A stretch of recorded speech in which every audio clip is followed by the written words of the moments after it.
During Christmas of 2019, I received the A-OK to start putting my music on all the major music streaming platforms, like Spotify, Apple Music, YouTube Music, and many more. One of the first albums I put on my artist page was Piano Solos Volume 1.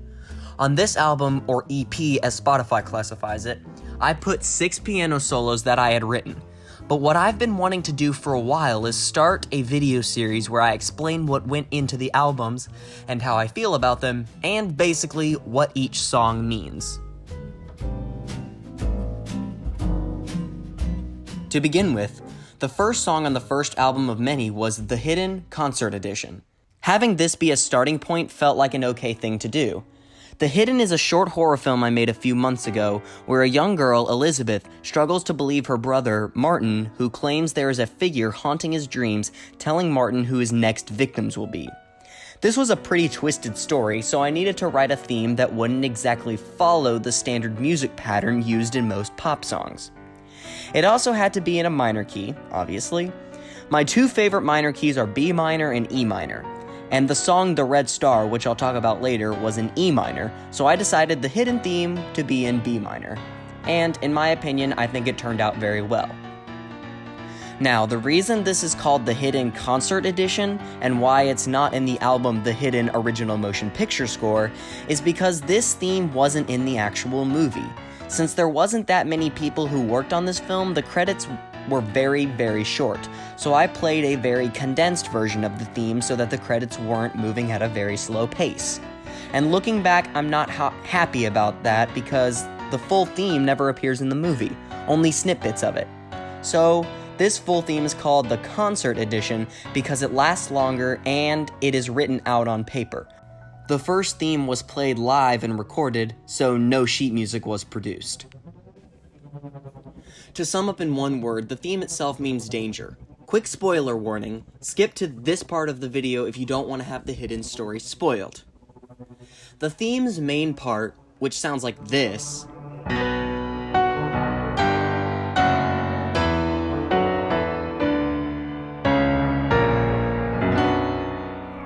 plays very softly during the scene between Martin and Elizabeth once Martin begins talking about the creature. This is not only to signify that the creature is danger, but also that Martin is danger as well.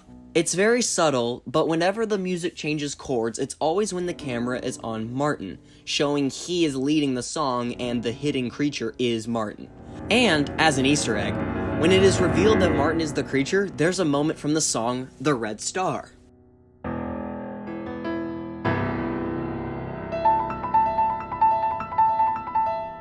So, all in all, this song symbolizes Martin as the hidden monster.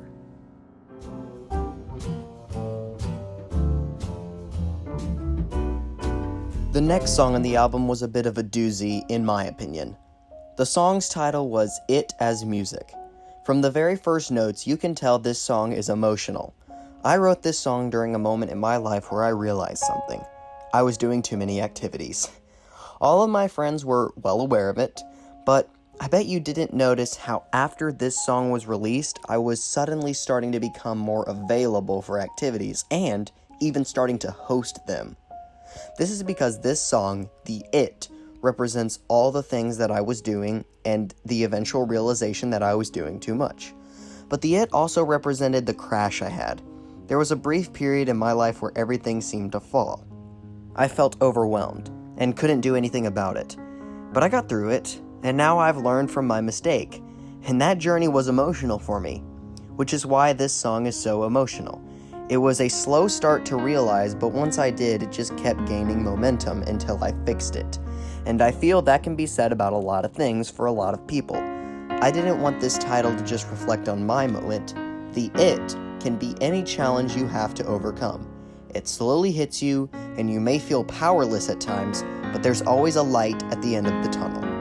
Now, the reason I said at the start that this song was a doozy is because of how I wrote it. Basically, I didn't. I felt this inside, so all I did was start the recording, play the notes, stop it, and save it. I didn't write any of the notes down, and I don't think I ever will. The other reason it was a doozy is because the wrong notes and loud bangs at times weren't removed after the fact. The whole song is raw, and that might be good for the message, but at times the tempo is non-existent, all the wrong notes are painfully obvious, and the time signature is out the door. But there's a saying that goes, "You are your own worst critic." And that is so true. I could nitpick this song and all of my songs for hours, but I choose not to because I can listen to them and enjoy them. So, this segment was a bit all over the place, but all in all, this song means failure at first and then a glorious triumph from it.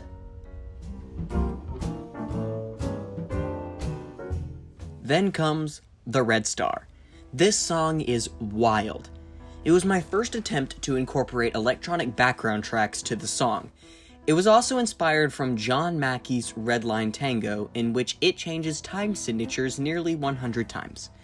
Here are some pictures to show you what I mean. After I was finished writing it, and I printed out the sheet music, I was questioning if I, or any human being, could actually play this. I sat down, looked at the certain part that I knew was going to be a challenge, and it took me a whole week for me to actually nail it down and dissect it again. That's how hard it was. To this day, I still don't know how I pulled it off. This song is titled The Red Star because it gave me spacey vibes and because this was a unique piece, unlike any of the other songs on the album, or future albums for that matter. This song is 6 minutes long, 6 whole minutes. To be fair, the first 40-ish seconds is just the intro drone sounds, but still, it's a long time for a song in my terms. This had electronics, changing time signatures, 2 separate sections almost, and one thing that I haven't mentioned yet, the jump scares. There are a few moments in this piece that were specifically written to make you jump in your seat. One of them I went a little overboard and caused it to sound like ear rape.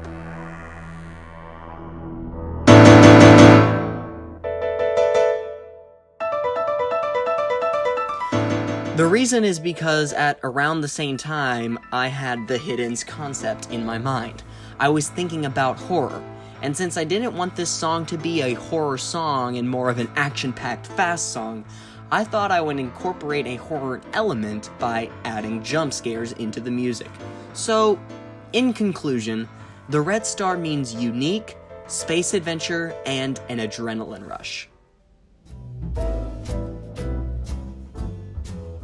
The song after is still a fast song, but is not as complex as The Red Star.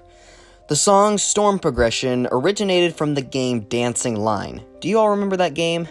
It was where a line would move through a world with music, and you would have to tap the screen to change the line's direction to avoid catastrophe, or to dance along to the music. Well, one of the levels was called The Storm, and its soundtrack was awesome. I loved that level purely because of the music. And so, it inspired me to write Storm Progression. Both songs were written in the key of C minor, and both songs had a very similar beginning theme that the song would build off of throughout the whole piece. The beginning of The Storm sounds like this.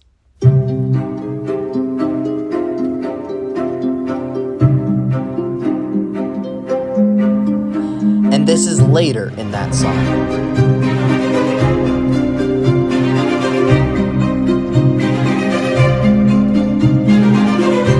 This is the beginning of Storm Progression.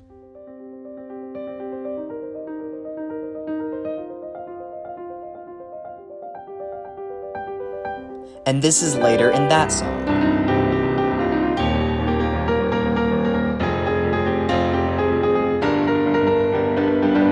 So, you can tell that I was inspired from the storm, not copying, and that the whole song sounded like a storm's progression.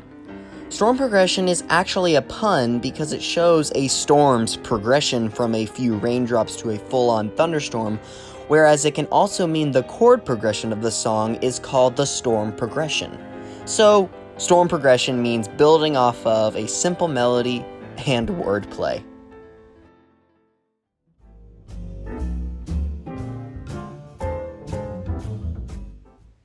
Next up is probably my favorite piece on the album, Under the Blue Waterfall. This song is like it as music, but this just hits me more every time I listen to it. According to Spotify, it's my most streamed song, and that's for a good reason. Under the Blue Waterfall starts off soft, but not slow. This song represents a waterfall. It's always moving, but sometimes it can be a loud movement or a soft and peaceful one. The song itself is very challenging, even for me. It's not hard in a sense that the red star is, but it is because of how fast the notes are moving and how big the intervals are. The accented notes give a 3/4 feeling in a 4/4 song, so it gives itself a cool, groovy feel. And using this along with the same chord progression throughout the whole song, you, the listener, can expect the sound you want to hear next, and so it becomes a mixture of an emotional song and a groovy song. And that can be hard to pull off. Also, I just love the way this song sounds.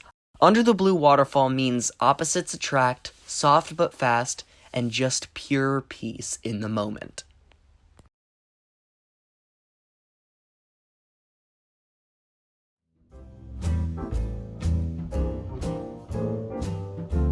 Finally, the last song on the album is titled The Colors.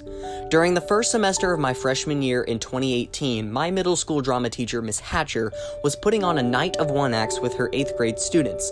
And one of the one-acts they were doing was a show called Anxiety is Orange, a show showing how colors can be symbolic. Red is fury, purple is royal, blue is calming, and it demonstrated how colors can have too much meaning. It was a vignette play having different scenes showcasing different colors.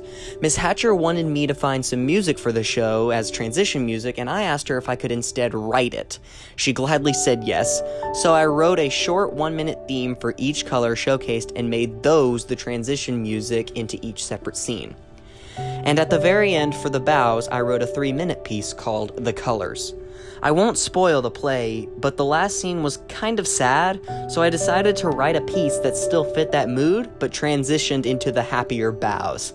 And that was what played as everyone was clapping and then leaving. It felt right to end the whole night with that one act and let the non-copyrighted piano solo close it all out as well.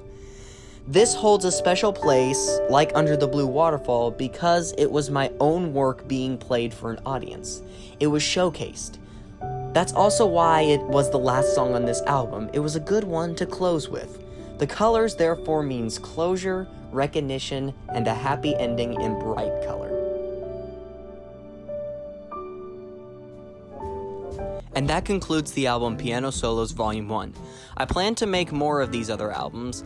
Let me know which album you want me to do next. Piano solos would be formatted like this one was, where I talk about each song separate from the others. But my movie score albums could be formatted to where I talk about the movie, how the music was incorporated, and all the Easter eggs and references I throw into the songs. I do plan to do one for most of my albums, if not all, but leave a comment on which album you want to see next. Thank you all for watching, and as always, this is Reece, the CEO of HBS Studios, signing off for now. Have a great day.